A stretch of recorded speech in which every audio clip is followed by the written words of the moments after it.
Welcome. We are going to start a series of 4 on factorizing. Today we're going to factorize simple expressions, and I want to show you just a little bit of vocabulary that we use to describe expressions. Expressions can have one term or more than one term. A one-term expression is called a monomial. I keep saying monopoly. Monomial. An expression with anything more than one term is called a polynomial. Poly means multiple. Mono means one.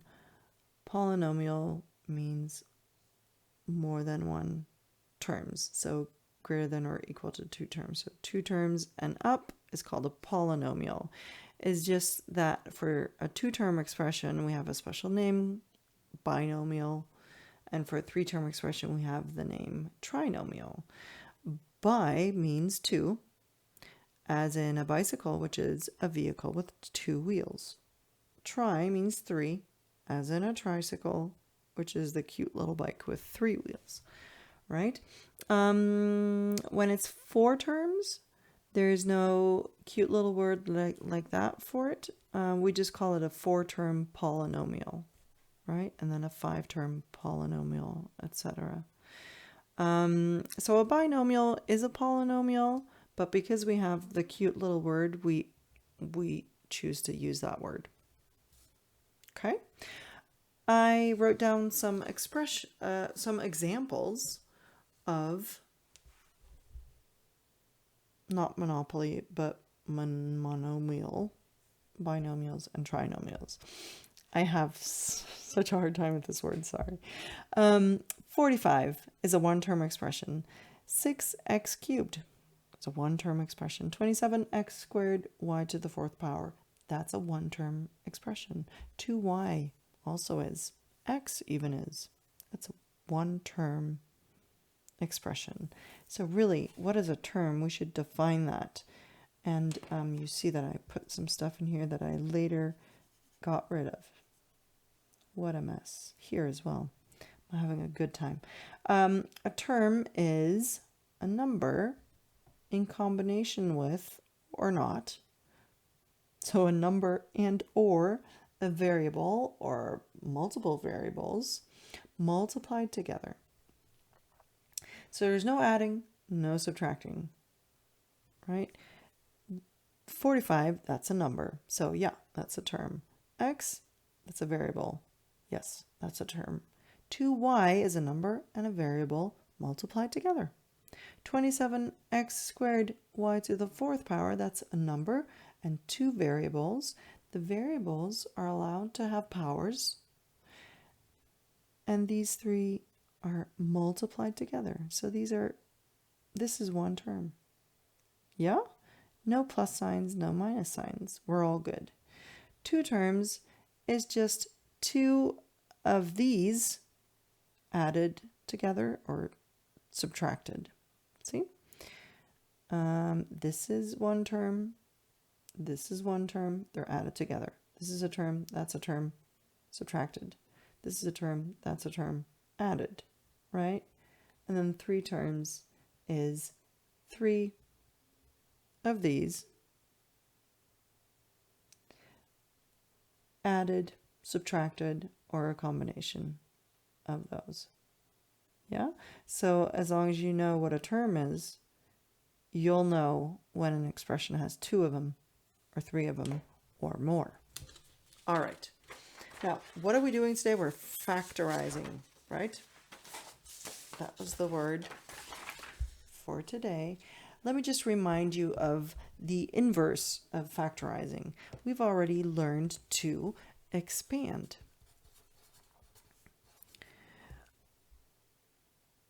There's parentheses. There's something in front. There's something in the parentheses. And we're expanding the brackets in British, which means you distribute this over what's inside the brackets. So 2x times 7x is 14x squared. 2x times negative 4 is negative 8x. This is expanded. Now, if we're going to do the inverse, we're factorizing. So you have to know what you're being asked to do, right? Are we expanding or are we factorizing? Factorizing, this is a two-term expression. It's a binomial. We're going to factorize it. We're going to turn it into the product of two factors. See how this expression really is a product of two factors. There's the factor 2x. There's the factor 7x minus 4.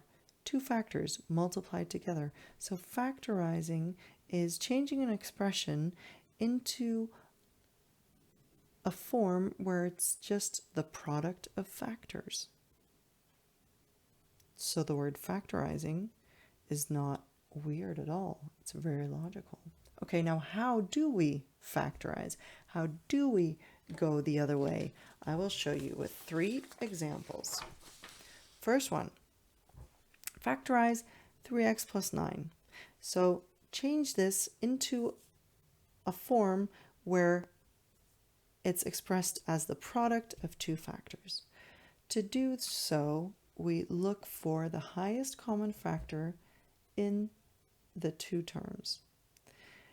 These are each divisible by 3. So 3 is the factor that we're going to pull out of the expression. I like to say we pull the factor out.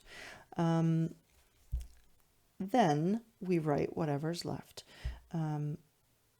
Whatever is left, we find by dividing each of the terms by that highest common factor. So we're going to divide 3x by 3, which is x.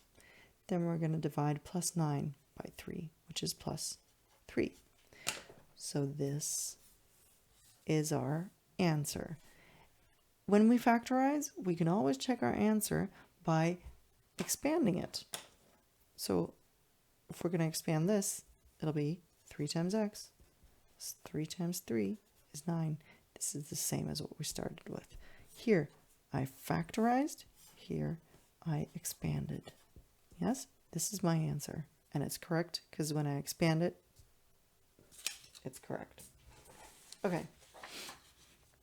Another one. Factorize this one. We're going to look for the highest common factor in these two terms. We notice that they each have a 6. They're each divisible by 6, right? And they're each divisible by x. So 6x is the factor that we're factoring out. Now, what do we have left? This term divided by 6x is x. This term divided by 6x is 2y. This is our answer. We can check it by expanding. 6x times x is 6x squared. 6x times plus 2 is 12xy. And that's what we started with. So this is correct. One more. This is a little funny. We can see this as two terms. These are two things added together. And we notice a common factor. This is divisible by x plus 3. This is also divisible by x plus 3.